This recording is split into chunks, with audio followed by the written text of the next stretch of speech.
Good morning, everyone. We are blessed and fortunate to have a speaker with us today that's been here before and whom we love. She is the director of the Institute for Religion, Politics, and Culture at the Iliff School of Theology, and she conducts their leading research on the connections between politics and religion. She also hosts a podcast called Complexified, and she's the author of Holy Chaos, Creating Connections in Divisive Times. Her topic today is based on her book. Would you join me in giving her a warm welcome? Reverend Dr. Amanda Henderson.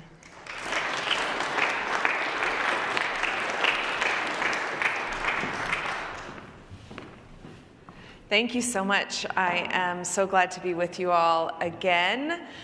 This is one of my favorite communities to come and speak with because you are also thoughtful and smart. And I don't say that to everyone. So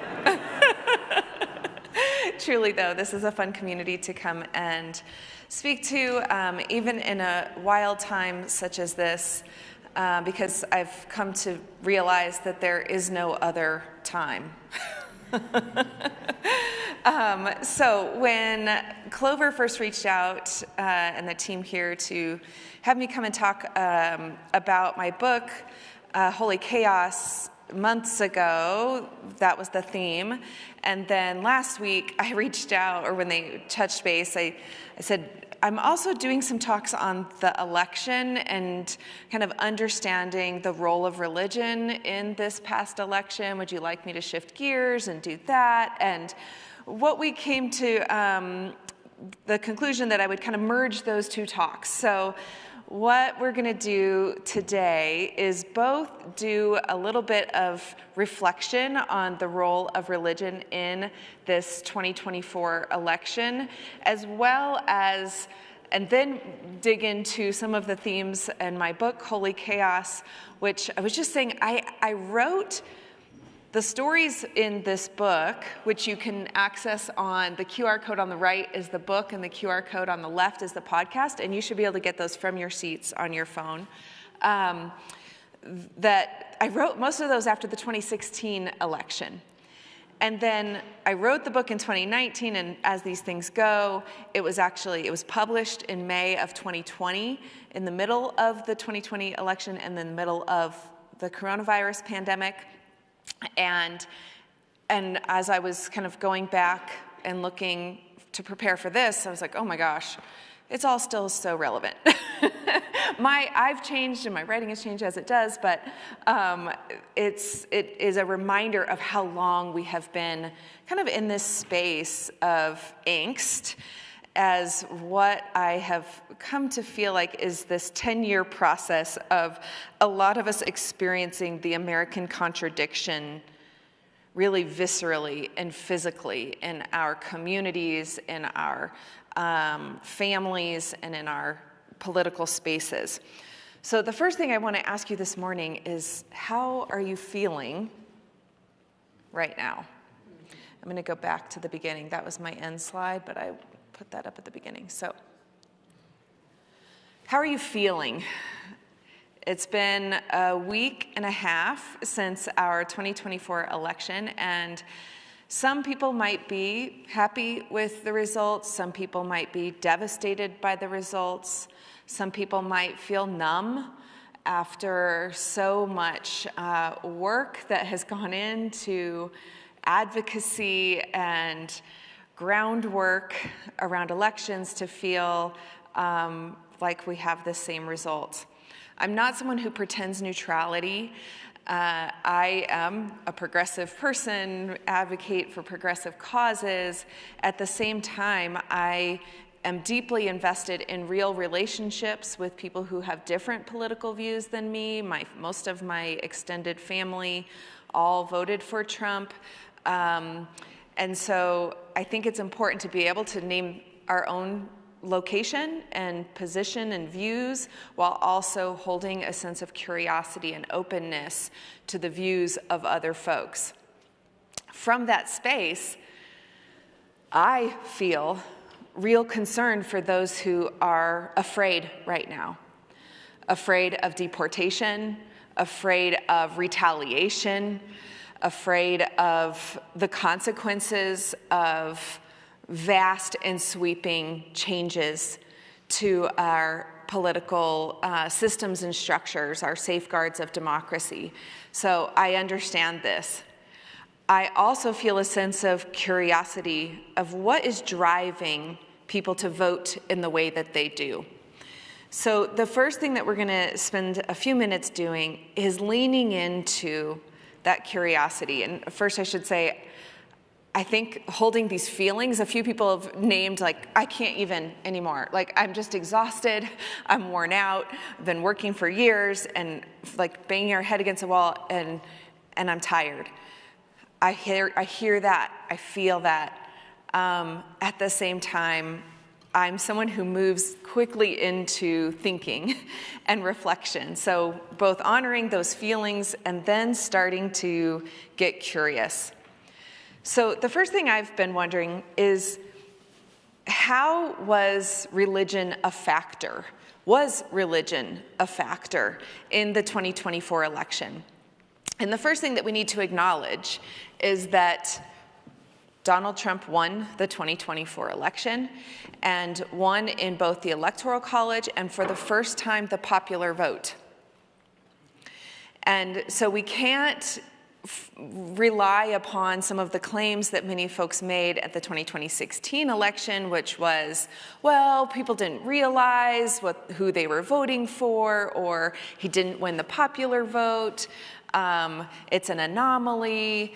And now we see no one can argue that they didn't know who they were voting for when they voted for Donald Trump in 2024. So then we have to ask, okay, what's actually going on here? So the slides that I'm going to show you are from exit polls from the Washington Post's exit polls, and I can send you that link, or if you just Google Washington Post exit polls, you can access all of these. So what were the religious identities of those who voted in the 2024 election? And so when we talk about the role of religion in electoral politics, there's a few different ways that people look at that. One is through religious identity. And we all know that religious identity is far more nuanced than a box that you check on a form to say your religion. And there are things that we can gather and information that we can glean from understanding a person's religious identity with their voting patterns. So as we look at the religious identity markers, we can see, and I don't have the 2020 on here in comparison, but this is 2024. And I can tell you that in 2024 compared to 2020, the Catholic vote for Trump increased by 10% between 2020 and 2024, which is notable. All Protestant traditions at large, which of course is broad, as you all know, the majority went for Trump, 63%, and that also was an increase over 2020. The only group that remained stable between 2020 and 2024 was the Jewish community. And this is really interesting, I think, because of the ways that the conversation around Israel and Palestine and perceptions that Democrats weren't as friendly toward Jewish community and the real work that the Trump campaign did. The Jewish vote for Trump remained stable between 2020 and 2024. Not on this chart is the Muslim vote. And this one is really interesting. And actually, our last episode of Complexified, we interviewed Representative Iman Judah, who is our Muslim representative here in Colorado, about the Muslim vote in this election. And in Dearborn, Michigan, which is kind of the largest population of Muslim folks in the country, the vote went overwhelmingly 40% for Jill Stein, the third-party candidate. And then the rest of the vote was split between Trump and Harris, with a majority moving toward Trump. So this was a seismic shift for the Muslim community to move away from the Democratic Party and toward first third-party candidate Jill Stein, and then even toward Trump. And that same reflection, Dearborn is where we see the largest population of Muslim communities, but the same is expected to have been true here in Colorado, and even actually the Colorado Muslim Voters Guide instructed their voters to vote for third party as a repudiation of the Democrats' policies around Gaza and Israel. So other also was the only one that did not increase for Trump. That could be considered spiritual but not religious. You know, there's all of these subcategories in other, or I'm sorry, in none. That was the one that stayed stable. Other also increased for Trump. And that's thought to be, Hindu, which also there are more Hindu voters supporting Trump, and smaller religious traditions.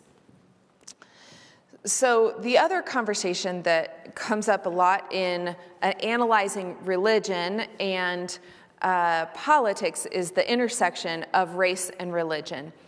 So white voters overwhelmingly supported Trump more than Harris. Black voters overwhelmingly supported Harris over Trump.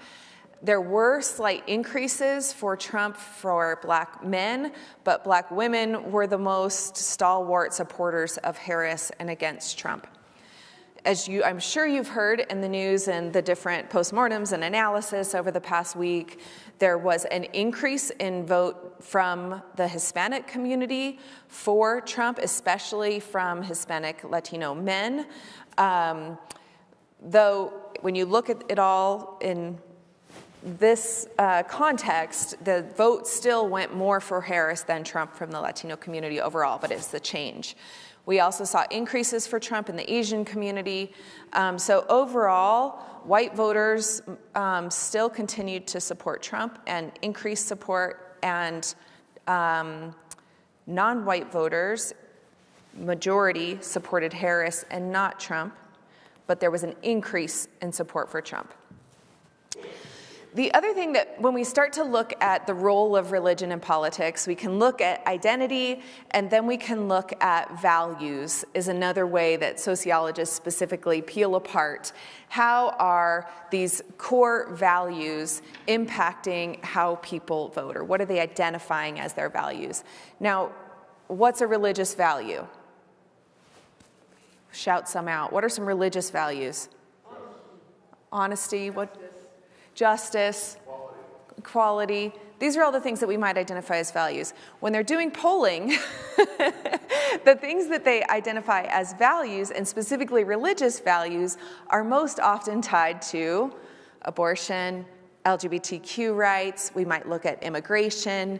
We might look at the role of labor unions and how people value workers. So there's this disconnect between what we might consider our values as religious people and what those who are studying the role of religion in political electoral politics.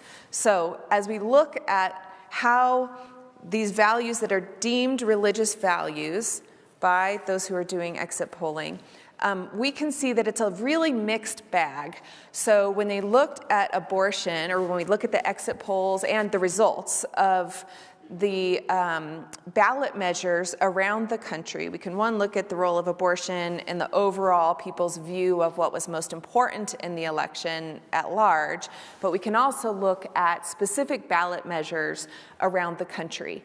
So 7 of the states around the country that had ballot measures to expand abortion rights passed, including in Colorado, expansion or inclusion of affirmation of abortion rights in the Constitution.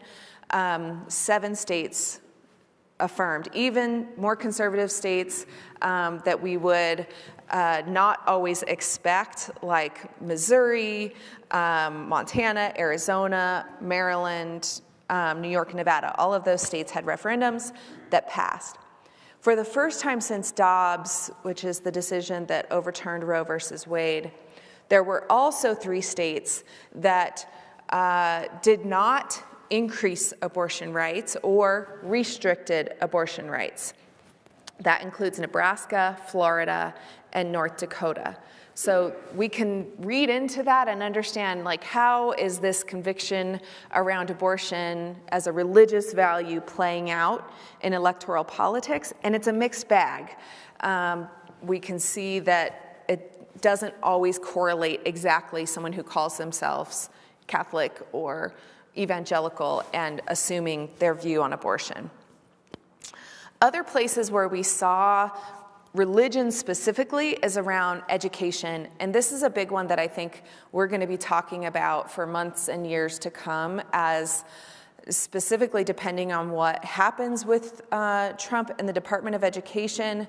You know, there's talks of taking away the Department of Education, but regardless of that, we can assume, based on past records, that there will be more allowance, more acceptance of religious education receiving public dollars. So one of the ways that that happens is through voucher programs, where a state puts the money that goes toward education to a child rather than to a school, and that family can take that money and give it to a Catholic school, a Jewish school, a religious school, using tax dollars funding, which has up to this point been controversial. There are states that allow that. It is controversial. But there are multiple states that have been trying to do that that haven't been able to, that we expect that now to pass. A couple other places that we see that is the 10 Commandments being posted in schools. Just this week, actually, the courts shot that down. I think it's in Louisiana. In Louisiana, they shot it down, but we expect that to go up to the Supreme Court, where there might be a different result. So, and we do expect that the Trump administration would not oppose the 10 Commandments having to be posted in schools. Another one is where Missouri, I believe, that political leaders are wanting Bibles in all of the classrooms, and not just any Bibles, but only a specific list of Bibles, which actually works out to be only the Trump Bible is the only Bible that would qualify. Oklahoma, thank you, in Oklahoma. So we expect that there to be more of those kinds of things happening, which is an infringement of the separation of church and state that we have typically drawn that line around schools. But when you look at what's most important, we can start to identify what are the underlying values that are driving people's voting patterns.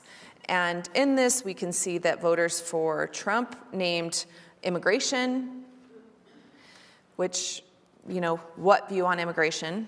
Immigration and the economy as the most important issues in the election, and voters for Harris named the state of democracy and abortion as the most important issues in the election.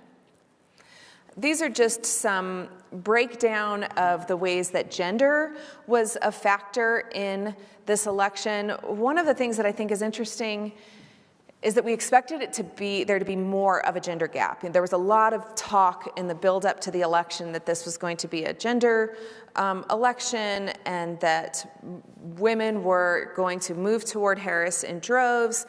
But actually, that's not exactly what played out. There was definitely a lean toward Harris for women, but the only, by race and gender, black women are the only ones who overwhelmingly supported Harris over Trump. But white women this time were still overwhelmingly supporting Trump over Harris. And we even saw a movement in Latino women. While they still majority voted for Harris, there was a movement in that group toward Trump.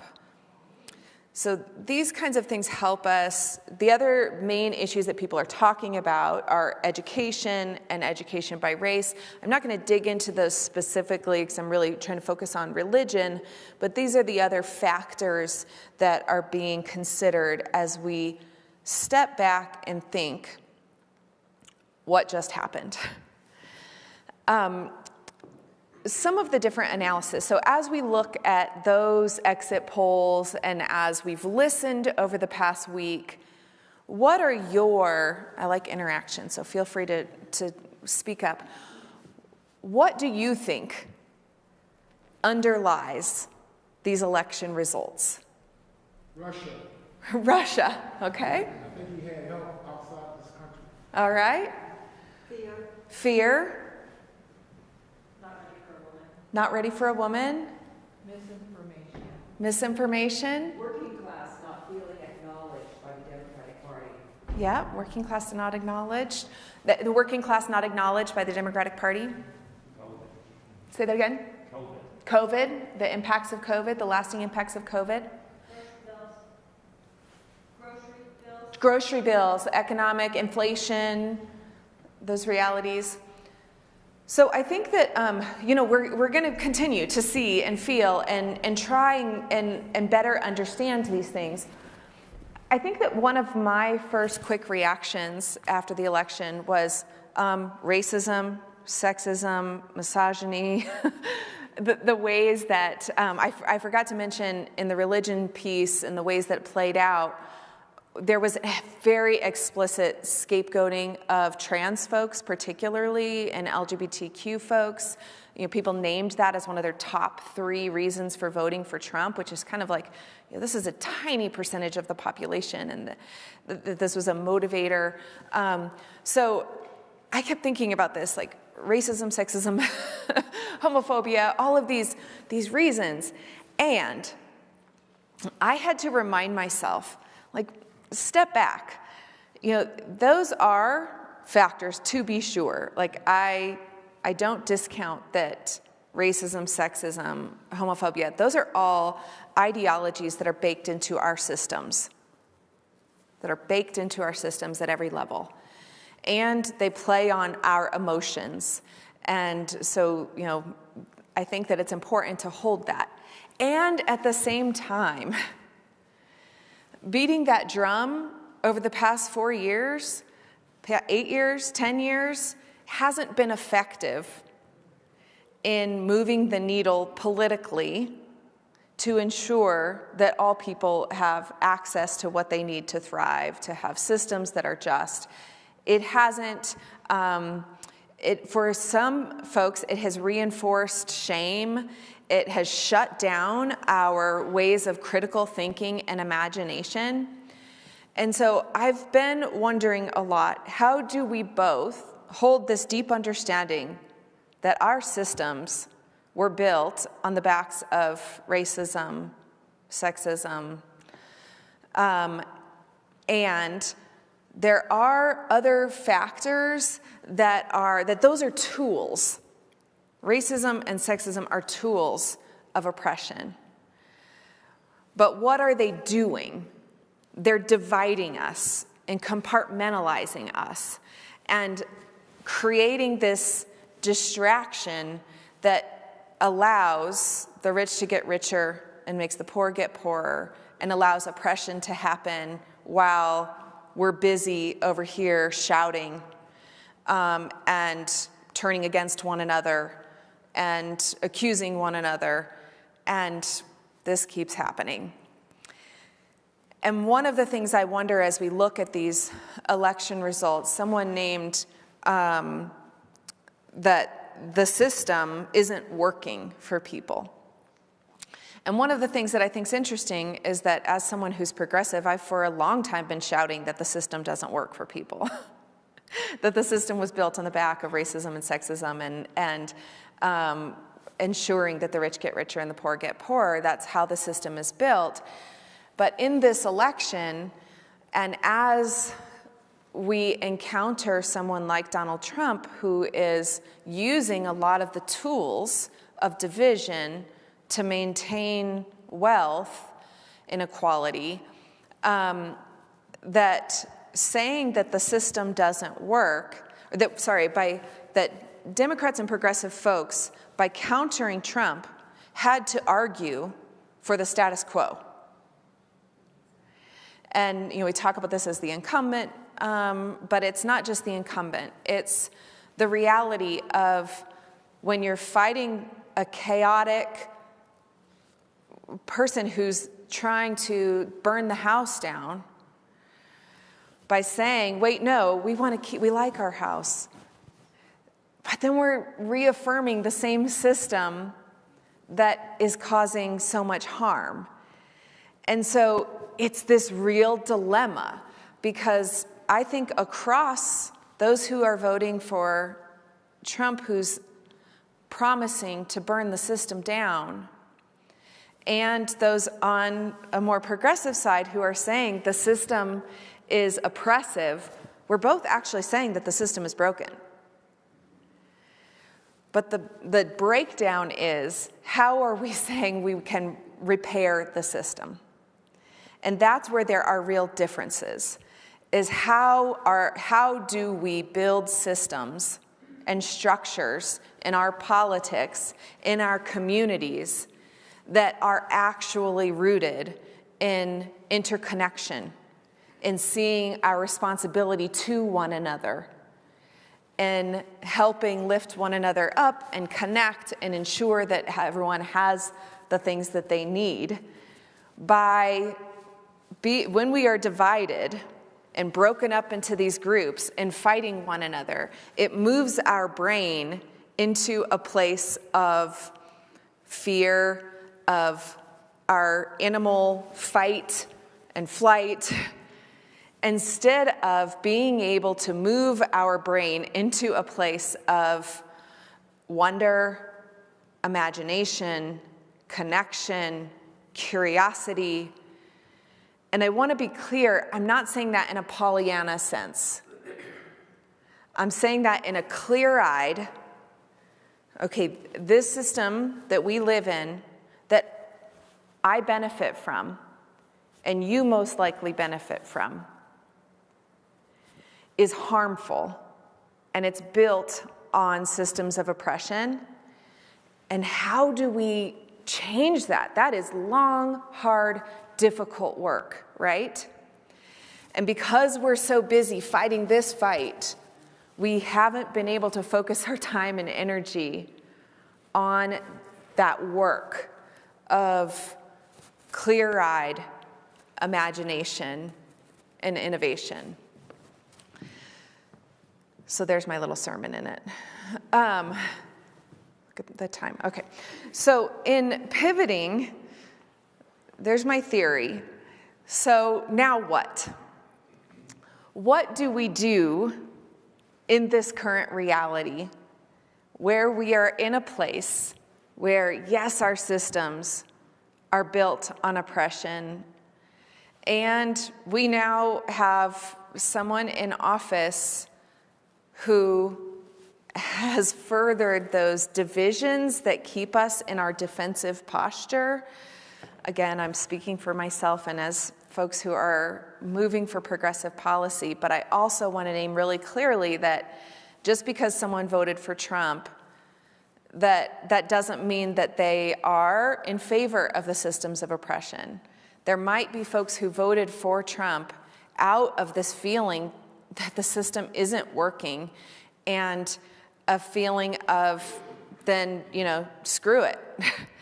That what have we got to lose? And so it's important to see and understand that, and not just assume that everyone who voted for Trump is doing that because of racism and sexism and all of the things that we know are present in our systems.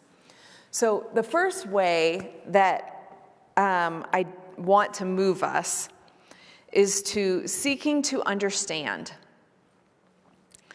And this is probably it's become like trite, but I mean genuinely taking the time to understand what are the needs and desires of those who hold different views than me, who voted differently than me.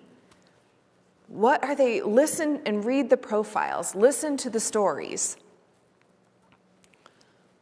What's underlying those stories? What are the needs? what are my own needs and desires? How are those shaped? There's always an invitation to do your own self-reflection. What's driving me? What experiences have I had that affirm my perspective? What experiences have I had that are counter to my perspective? There are lots of, and I'll show you a couple, and I can send more, places where people are doing profiles of people who voted for Trump that might not be the people you expect. And listening to their stories provides insight into, okay, how is the system hurting this person? Why has that left them feeling so hopeless that they want to burn the system down? We might agree that the system is broken, but why has it resulted in them feeling that that's the way to solve the problem? The next, and these ideas are in my book, Holy Chaos, calling upon wonder as an act of justice. And I think that depending on your social location over these next years, we are going to be faced with plenty of opportunities to ask, I wonder what is happening. I wonder how it feels today to be scared that you might be deported, that your family member might be deported. What does that feel like? What does it feel like to wonder if you might lose your job because you've posted online your political views and those might be at odds with someone in power?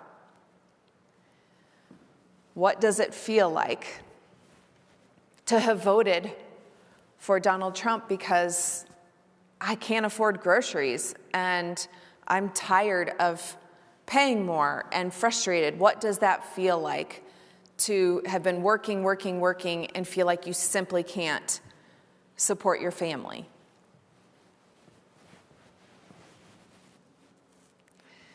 The next one, and I forgot to mention that I have the ... that these are just to the beginning. Came over there and colonized them and converted them, and so they're against abortion, they're against gayness or gay marriages, so they come here with that in mind, and they see the Republican Party is against abortion, against gay marriages, Democratic Party is for that, so that's how they vote. The other thing was, and it's interesting because, sorry, my throat is not clear, the Bible plays, like you said, a big role in that. And that's how they look at it. God is against killing babies, abortion. God's against gay marriages. That's how they see the Bible. That's how they're taught through evangelical lenses to see it. And then when they come here, not knowing the context in which African Americans and women are growing up in, they vote against that, against the African Americans and against the women, because they don't understand the context. So could you speak to that a little bit? I do have some more, but I'll just let someone else. Yeah, so good. Okay, I have not seen the breakdown yet. I'm sure it exists, and I will now go and look for it, of immigrant, naturalized citizen immigrant voter breakdowns, because I think that's really interesting. But you're exactly on point with the historic patterns of most of the time immigrants who come from other countries to the United States often wind up voting for Republican Party because of the more conservative values. My friend Iman Judah will speak about her dad coming from Palestine in 1967, and for years he always said that he is Muslim by birth and Republican by compulsion. That's the word he would use, because he felt like the Republican Party was more about faith and family and the values that he believed in as American, like proud American identity.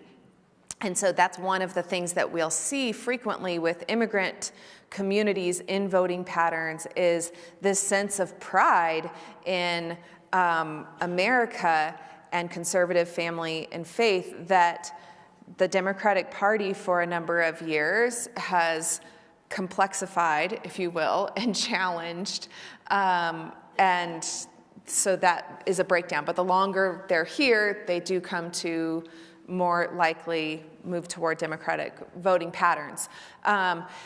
The other thing I want to name in there is the multiple differences. So when we talk about even seeking to understand and getting curious and friendship as a political act, that there are vast differences between many groups who people assume are going to go into one certain box. But that's just not how people live.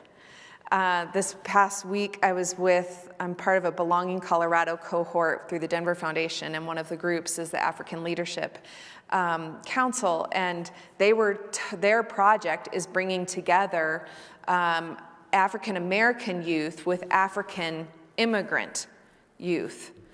And they were telling stories of like how different these two young people groups are.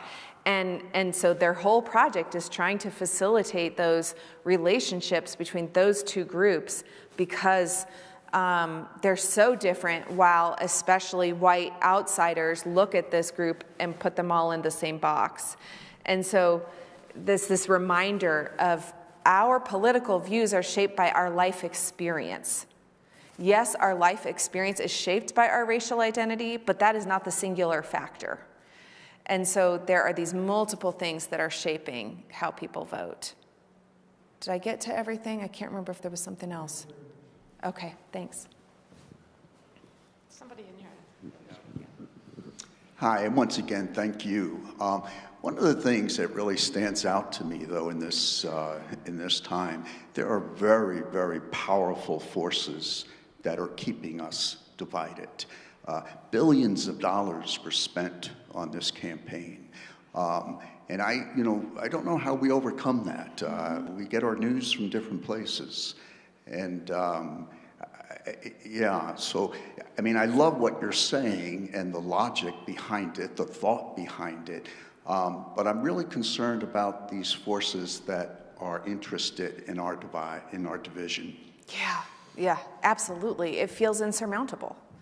I'm not going to candy coat that. It feels like there are billions of dollars being put into media that divides us.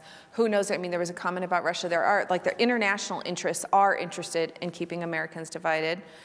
Americans with wealth and power are interested in keeping Americans divided. And so I don't have a magic wand I think that we can look at some political, like Citizens United, the Supreme Court funding that allows corporations to spend money as people in the election, have free speech. So there are some ways that we can point to that perpetuate that money and power that's spent to divide us. But at the base level, my strategy is that the only way we can counter that is at the very small level. So I think that when we look at the political forces in power right now, there has been a long time strategic effort to influence local politics, school boards, city councils, community gatherings. And those are the places, we each need to ask, where do I have leverage? Where do I hold power? We all hold power. Where can I make a difference?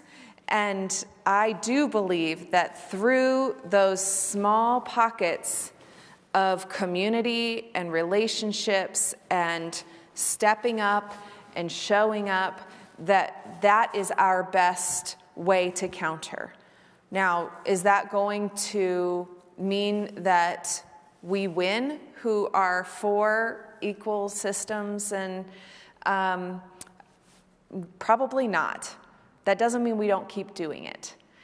And a couple weeks ago, we had Dr. Miguel de la Torre on, or actually right after the election, on Complexified. And so that episode is called Defeating the God of Trump, and it was about embracing hopelessness and building on his theories around hopelessness, and that it's not through thinking that if I go and show up at my school board meeting, that it's all going to be sunshine and butterflies.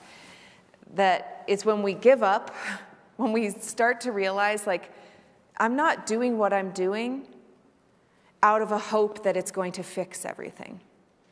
I'm doing what I'm doing out of because it's what's right, out of love, and a conviction that we are connected to one another, and that it's in showing up for one another, and that is what makes a change, instead of thinking that we are somehow going to end systems of oppression. Do your bit. Do your bit. Thank you for your work and for coming. I'm wondering if you could help us understand what this election tells us about how the electorate feels and thinks about two things related to the candidates: their character and their competence. Mm-hmm. So did I have that? I'm trying to remember if it was one of the... Okay, I think I skipped that one. I have another slide that talks about what factors for the candidates, what qualities were most important. So those who voted for Trump, the qualities that were most important were decisiveness and, oh gosh, okay, now I have to find it. But it was not, it was decisiveness and gets things done, going to get things done. Those who voted for Harris, it was a candidate who understands me and someone with good character. So basically, when people were making their decision, the factors that they named as the qualities that were most important in a candidate were that they're going to get things done and that they were strong. Not that they were like me or kind or compassionate, like that kind of, those qualities weren't important in the electorate. And I feel like that's pretty obvious by the outcomes. Like I don't know anyone, even those who vote for Donald Trump, who think, oh, he's a model of character. They're voting for him because they see him as strong and going to shake things up, which is not about character. I can send you that links to the articles that I was reading about that too. I know that we have one here. Yes. My question in relation to a strength-based approach to this. Yeah. Black Women for Political Action here in Colorado did a panel on why Black women vote blue. You had evangelicals in that group. Mm-hmm. You had women who came from traditionally red families in that group. And I'm just wondering, who's looked at the success model? Mm-hmm. Black women voted. They're not monolithic. You might be able to get some information from there, and I'm just wondering if there's been any work beyond what I know of with the Colorado Black Women for Political Action, looking at why did these Black women vote blue? Mm-hmm. Some of them have been red for years. Yeah, great question. And I don't know, I know that is absolutely a conversation that I've been hearing for years, and I know of efforts in Georgia and, particularly more in the South, but I think that it's interesting the way that nationally that is also the truth and a model. So I can look into other efforts specifically that are looking at that. I'm going to be at a conference in a couple weeks in Georgia with state-level political leaders. So I'll find out if that's like efforts in the postmortem of this election, and I can get back to you. But I think it's a great question. One of the other things that was interesting in this election is that Colorado was one of the only states that did not move toward Trump from 2020 to 2024.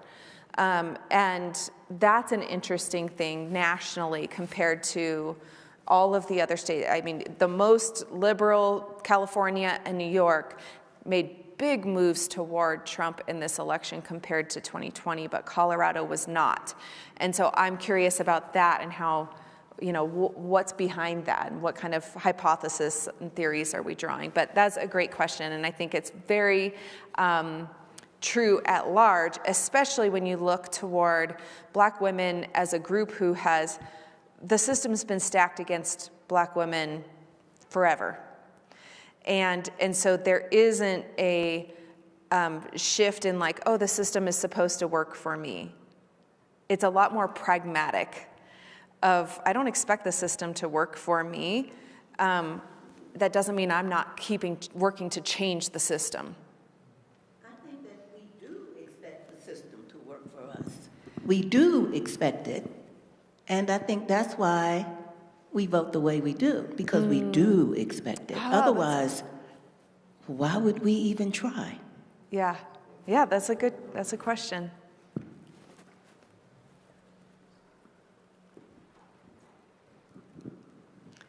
Thank you, Amanda, so much for being here. I listened to your Iliff presentation on Monday as well, and I told many people to show up today.